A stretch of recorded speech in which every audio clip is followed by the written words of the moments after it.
This is CBN NewsWatch. Thank you so much for joining us for CBN Newswatch. I'm Ephraim Graham. It is Friday, May 16th. We're going to begin this half hour in the Middle East, where President Donald Trump has wrapped up his visit in Abu Dhabi, the country where the U.S. has had close ties for decades and was the first to sign the Abraham Accords with Israel. As CBN Middle East correspondent Julie Stahl reports, Trump's trip may have even opened the door for Syria into the Abraham Accords. Israel is reportedly quietly opening diplomatic channels with the new Syrian regime after President Trump met with the new Syrian leader Ahmed al-Shara in Saudi Arabia and lifted sanctions against the country. Celebrations broke out in Damascus, and al-Shara hailed the move as historic and courageous.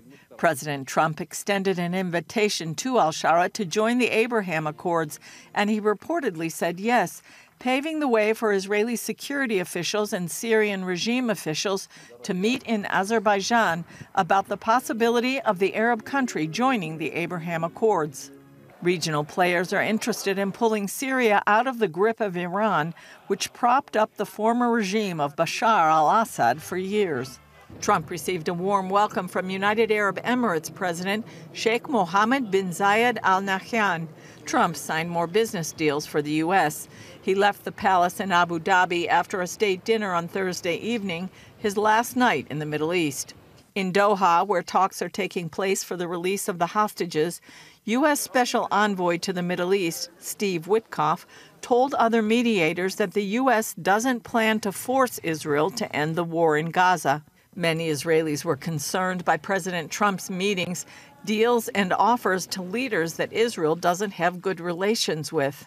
But Eli Piepsh of the Israel Defense and Security Forum says he believes Trump is a huge friend of Israel, and Trump is just trying to project a strong American foreign policy.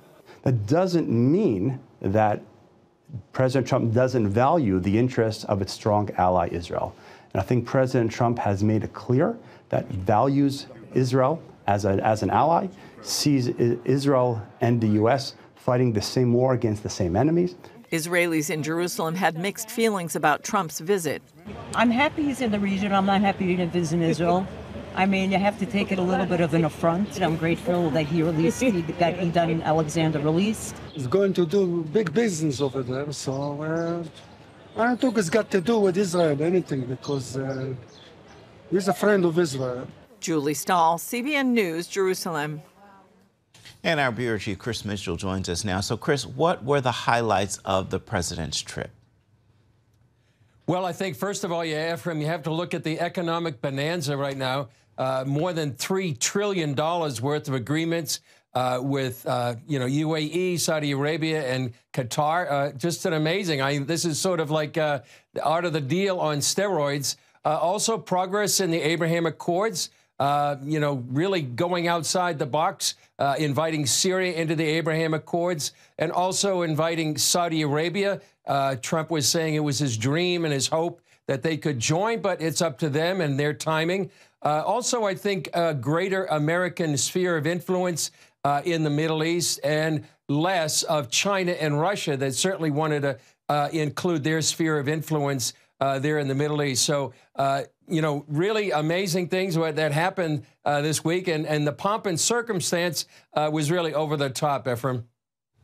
So what are the concerns about the trip? Well, one of the concerns is that invitation to Syria to join the Abraham Accords, and also lifting sanctions on Syria. And the question is here, some are asking, can Syria's leader be trusted given his jihadist past? Realizing that just 4 months ago, he had a $10 million bounty on his head for terrorist activities, and that was the United States. So the question, can a jihadi leopard change his spots? That's an open-ended question right now. And as Julie said in her report, there are talks going on between Israel and Syria to see if they can, meet the criteria to join the Abraham Accords. The other question, Qatar, who are they? They certainly court the West, and obviously President Trump and the Emir of Qatar have a great relationship, but they've also been funding jihad for many years. They funded Hamas for years and helped build their military empire there in the Gaza Strip. One other question, will Israel lose its military qualitative edge? There's been great arms sales to the Gulf states and to Turkey, and that's a question that people are wondering. That was enacted by Congress that Israel, in any arms sales by the U.S., would always maintain a qualitative military edge over its neighbors. Chris, so what's next? Well, Gideon's Chariots, that's Israel's major drive to finally conquer Gaza and defeat Hamas. The primary goal is to dismantle Hamas's military, control the Gaza Strip. It's called clear and hold. Unlike what they've been doing since October 7th, they're going to move the population to a humanitarian zone and hopefully, be able to free the hostage. The other deal right now on the table is the hostage deal. Witkoff has a proposal that 10 live hostages, or maybe less, for a pause in the fighting. And also, Witkoff did say, as Julie said in her report, they won't force Israel to end the war. And then the next thing, and perhaps the largest, Ephraim, the Iran deal. Will the U.S. and Iran reach a deal? President Trump just announced on Air Force One today they've already sent a proposal to Iran, so we'll see what happens there. Before we let you go, what can we expect this evening on Jerusalem Dateline? Well, we have a wrap-up of Trump's Middle East visit. It was major news here and all around the world. We have more from the streets of Jerusalem and how Israelis are feeling about that, this trip, and also analysis on President Trump's Middle East visit. And finally, Ephraim, we have a story on the Stones Speak Out. We have an interview with Daron Spielman, 20 years the director of the City of David, and how archaeology is really proving the Bible. All right, Chris Mitchell, thank you so much, our CBN News Middle East Bureau Chief. We appreciate your insights, and we look forward to hearing from you come next week. And for the latest Jerusalem Dateline, you can watch it on the CBN News Channel at 8 Eastern. You can also find it on the CBN News app, and it's available on YouTube.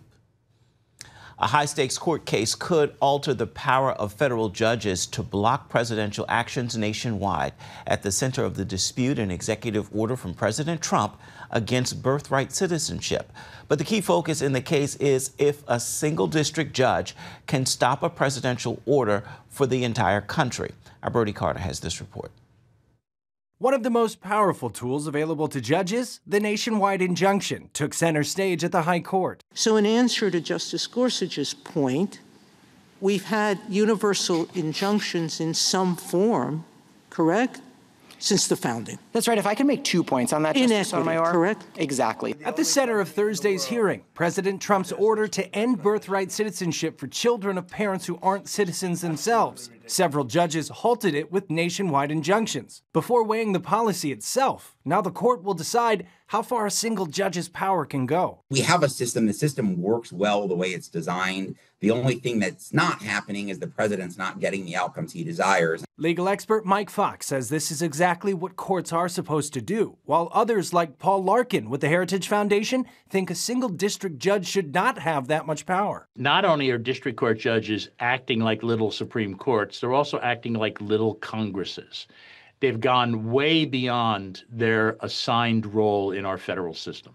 Even as justices focused on judicial power, the issue at hand kept pulling them in. We have another case where we said that even if your parents are here illegally, if you're born here, you're a citizen. Justice Amy Coney Barrett implied this case is not ready for a decision on the merits of birthright citizenship. And the reason why you didn't ask for both here is because you think that the merits question needs percolation. Yes, but also more fundamentally, it illustrates that the very problem with these nationwide injunctions is they force this rushed, fast and furious decisions on the merits. A ruling in the coming months could reset the balance between the court and the White House. Brody Carter, CBN News.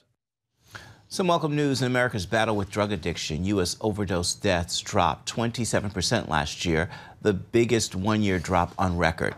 The Centers for Disease Control reported 30,000 fewer fatalities from drug overdoses in 2024.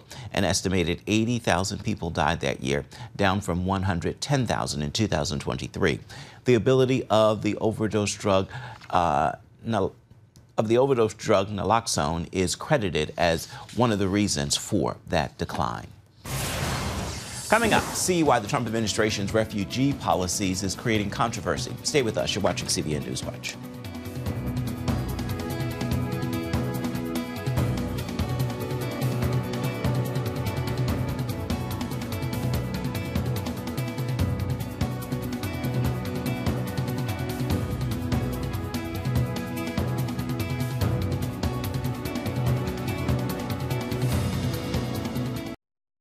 The Trump administration's refugee policies are creating controversy. It granted dozens of white South Africans refugee status on the same day the Afrikaners they landed. The administration announced it's ending protected status for thousands of Afghans, some of whom fought alongside the U.S. military during the war.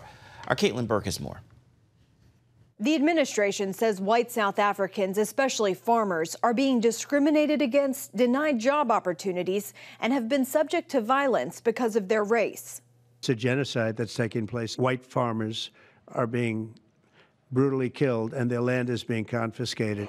Welcome to the United States of America. On Monday, members of the Trump administration welcomed 49 Afrikaners to the U.S. We're sending a clear message that the United States really rejects the egregious persecution of people on the basis of race in South Africa. The South African government strongly disputes claims of discrimination and violence and says allegations of genocide have been widely discredited. Meanwhile, Trump's move has prompted the Episcopal Church to end a decades-long partnership with the U.S. government, helping resettle refugees. The church citing moral opposition to resettling the new arrivals in light of its commitment to racial justice and reconciliation and its ties to the church in South Africa. It also saddens us to see that other refugees who are being denied entrance to the United States are people, brave people who've worked alongside of our military. As the Trump administration launches this new South African refugee program, it's announced the end of protected status for thousands of Afghans in the U.S., saying the conditions in Afghanistan have improved enough for them to return home. The situation in Afghanistan is completely unstable for a number of different populations that I think Christians care about, namely Christians, religious minorities, and women and girls. Chelsea Sobolik with World Relief tells CBN News that for Christians especially, going back to Afghanistan would be a death sentence. Afghanistan's currently under the Taliban rule, and Afghanistan has what's called apostasy laws. So it's illegal actually for someone to convert from being a Muslim to another religion. So we're continuing to urge the administration to offer protection for Afghan Christians who, again, would face violence or worse if they returned home to Afghanistan. There are more than 14,000 Afghans currently in the U.S. under temporary protected status. According to the Department of Homeland Security, that designation will expire next week. Caitlin Burke, CBN News, Washington. Still ahead, the boy who made national headlines when President Trump recognized him during a speech to Congress. Now, DJ Daniel has set a new world record. We are sharing that news coming up. You're watching CBN News Watch. Welcome back to CBN News Watch. A terminally ill Houston boy is proving courage comes from within and from above. DJ Daniel is on a mission to join every law enforcement agency in the country. He's also inspiring people with his bravery and his faith. Tara Mergener brings us DJ's remarkable story. DJ Daniel first made national headlines after President Trump recognized him during a speech to Congress in March. Here in St. Louis, this young cancer patient makes his mark again after being sworn into 203 law enforcement agencies at one time, a world record and a powerful show of unity, hope, and faith. At just 13, DJ has done what no officer ever has. Rally law enforcement nationwide behind one mission: to become America's top cop. If you don't wear that seatbelt, we're on your bumper. The biggest battle he faces, though, can't be fought with a badge or even backup. On my 13th brain surgery, he gave me my wings on my back, and he said, hold up, let me take these off for you, because You can't get these until you graduate the school of life. DJ was diagnosed with terminal brain cancer at age 6. We never know when God's gonna call you home. In 2018, doctors gave him just 5 months to live. And he has a rare cancer. It's nasty, it's aggressive, there's no cure for it. 7 years later, DJ continues to defy the odds, helped largely by an experimental drug. He's got cancer cells all over the place. This is where the original tumor was. And what his dad says is DJ's mission to keep joining agencies that keeps him going. Every day for him is a good day. As long as he opens his eyes, he's got another heartbeat and his feet touch the ground, and nothing that you ain't gonna be able to accomplish. His mission is now in overdrive. I am asking our new Secret Service Director, Sean Curran, to officially make you an agent of the United States Secret Service. Since President Trump deputized him in front of lawmakers this spring, a flurry of interviews. 13-year-old DJ Daniel. DJ Daniel. DJ, can you describe, what do you think about when you look back at that moment? A role in a Secret Service recruitment video. Sometimes being a hero means staying in the shadows. And daily invitations to join ranks. Elon Musk even donated a Cybertruck to help him travel. Well, I know that I made America great again. Usually that's Trump's job. Then in St. Louis, a major milestone. Kid just captured my heart, and I knew I wanted to do something. And initially, I was just going to send him some police swag. Ladies and gentlemen, DJ Daniel.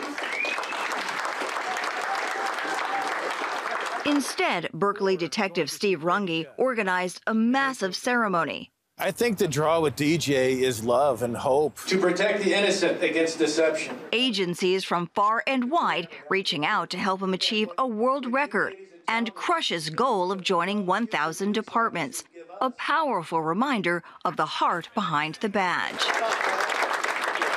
To come together for a very positive reason, for a fun reason, for a reason to honor such a young, courageous man is truly humbling for all of us. Makes me think about the bad days that I think I'm having and how really not bad they actually are. He's very strong for what he's going through. As a law enforcement officer, I do solemnly swear. Paying it forward, DJ surprised 9 other young cancer patients by making them honorary officers, too. I have a friend that is DJ.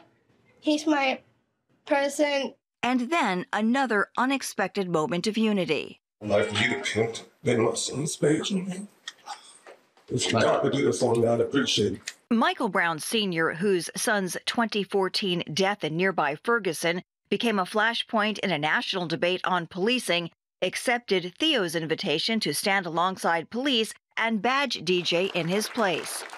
See, this is what it's all about. We can all come together. I'm proud of you, brother. As if being sworn in at more than 200 law enforcement agencies isn't enough, and being a special guest here at Busch Stadium, check this out.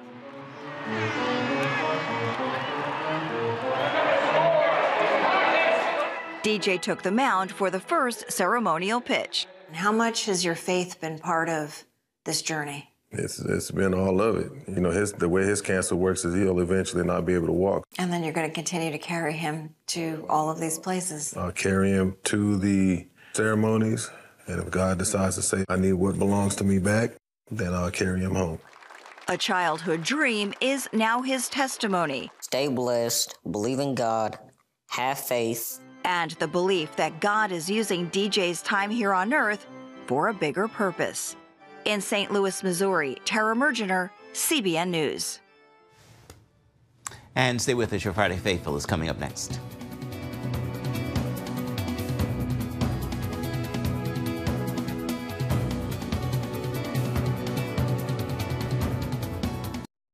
Well, summer is sizzling up, and in just a few weeks, and theaters nationwide are getting ready for an action-packed film season. One of those films include the new Superman. Expect to see the superhero in the newly imagined DC universe filled with epic action, humor, and heart. Here's a quick preview. Are you being serious right now? Yeah. You'd let me interview you as Superman? Sure.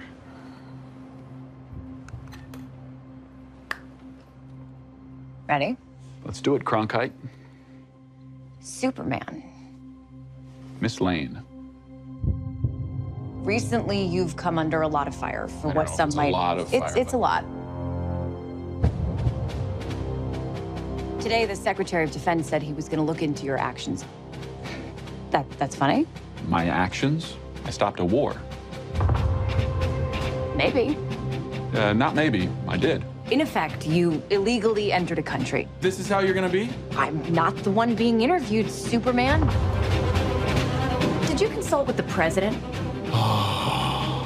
No. You seemingly acting as a representative of the United States. I wasn't representing anybody except for me around the world. And doing good. Looks good. Superman is a Warner Brothers Pictures. It premieres in theaters and IMAX starting July 11th. Studio 5 will have much more on the film in the coming weeks. Time now for your Friday Faithful. Today I want to leave you with this message. Your gifts are not just for you. You are blessed to be a blessing. It's God's calling on your life. Use what's in your hand to touch the heart of someone else. You are not called to be selfish. You are called to be selfless. With that word, make today a fabulous Friday. Well, that will do it for this edition of CBN News Watch. Remember, you can always find more of our news programs on the CBN News Channel. You can find them there at any time as well as online, cbnnews.com. Take a moment and let us know what you think about the stories you've seen here today. You can email us, newswatch@cbn.com. Thanks for watching. We'll see you back here come Monday. Goodbye. God bless.